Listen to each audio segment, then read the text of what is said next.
Since the 1990s, South Africa has managed to build a very liberalized export-based economy, and with a highly open trading relationship with key markets around the world. Over half of our products in terms of value terms are exported. Within other sectors such as fruit, you see even higher percentage. Some fruit commodities is 80 to 90% of production is actually exported out of the country, maybe 10% to local market, some percentage to value addition. So for South African agricultural products, being part of a easy and open flow of goods is extremely important. And that is why the South African government and industry over the last decades have prioritized signing trade agreements with key partner markets. So we've successfully done so with the Europeans and with on 3 different levels with African trade partners.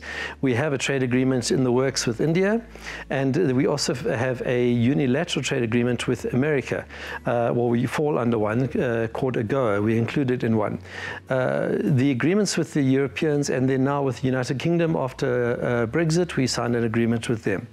Now the European agreements are bilateral. That means that they are signed by both parties, and there are rights, responsibilities for both parties. There are channels for dealing with disagreements and issues and complications. And for agriculture, this is particularly important around phytosanitary issues and other non-tariff barriers that might spring up. And we find this, for example, in the case of citrus and the dispute with the EU. There's agreed processes and channels for dealing with it and ways to escalate it. Now with AGOA, it's a unilateral preference issued.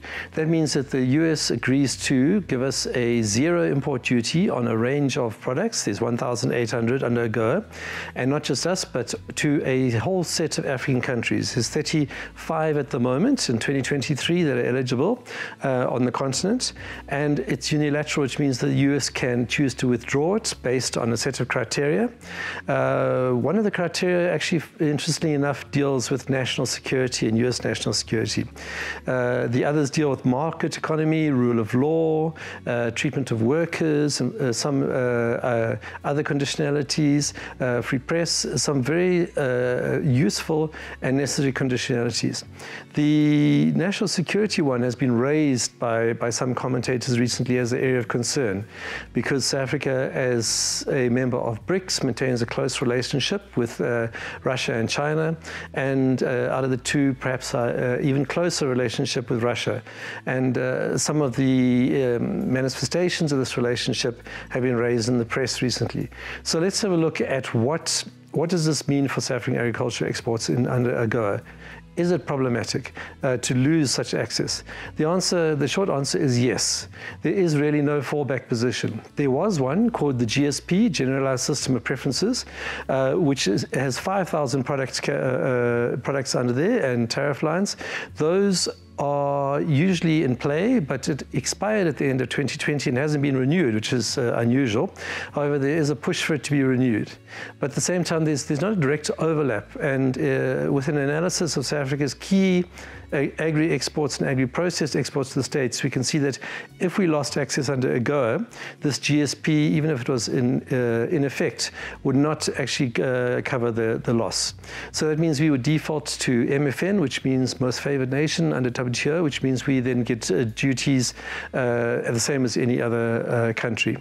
So it's in our interest as the agri-sector to maintain our position under AGOA. And in terms of the exports, agri-exports only comprise 6% of South African exports to the US.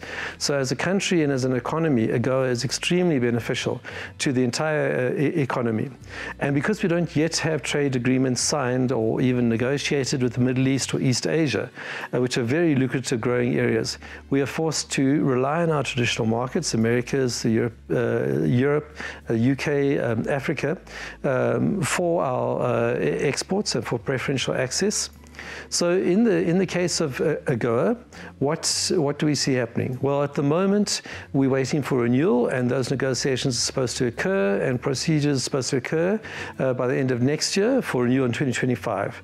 And currently, right now, the process has begun for an annual examination of country by country of eligibility under AGOA. This is a standard practice. South Africa will be subject to this as well, and this concludes in July this year. And so once once again referencing the earlier concerns, it's very topical. It's something that may be addressed in Washington. At the same time, we do have considerable support, apparently, on both sides, Republicans and Democrats in the US, and we still have a significant amount of leeway. But at the same time, some commentators note that this is an unpredictable process. It's also internal American politics. It's hard to gauge specifically. But one thing's for sure, AGOA is our only vehicle for preferential access to the states. It's a valuable vehicle. It's particularly valuable as well because we haven't fully utilized it. We don't even have a national strategy on AGOA, which 19 of the AGOA beneficiaries have. So with that in place, we could even boost our exports further than we have currently.